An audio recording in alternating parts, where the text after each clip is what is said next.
Директорот на Бугарскиот национален историски институт Божидар Димитров во интервју за националната телевизија изјави дека Македонската академија на науките и уметностите не смее да има став за договорот за добрососедство, особено заменување на делови од учебниците по историја. Според него, академиците знаеле од Заев ки ги избрка од работа ако се спротистават, па затоа место во одбрана на државата си ги пазеле местата.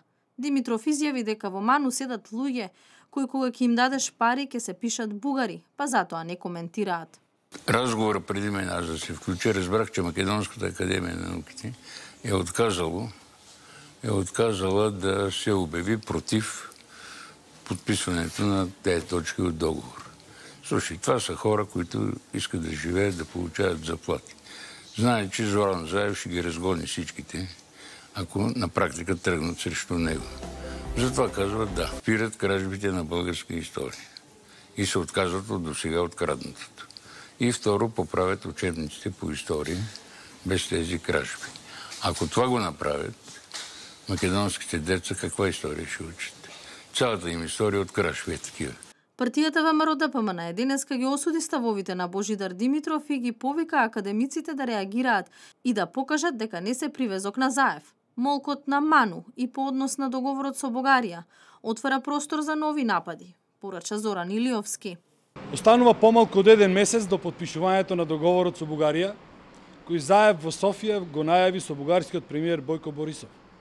А македонскиот народ нема никаква информација што содржи истиот. Единствено се познати контурите кои ги спомена Заев, а тоа е бришење на учебниците и согласноста дека Македонија и Бугарија имаат заедничка историја. Што ќе се брише од учебниците по историја? Дали Македонија во минатото имала своја сопствена историја? И дали македонскиот јазик официјално ќе биде признаен, останува енигма.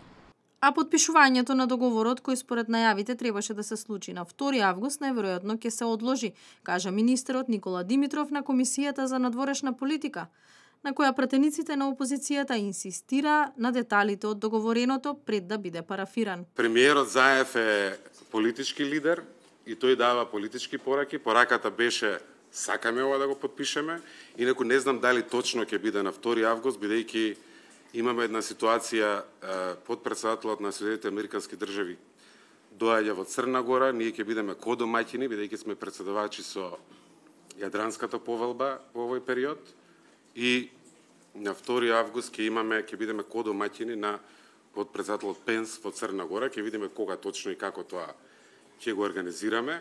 Откако ќе се подпише договорот за добрососедски односи, ќе влезе во собраниска процедура.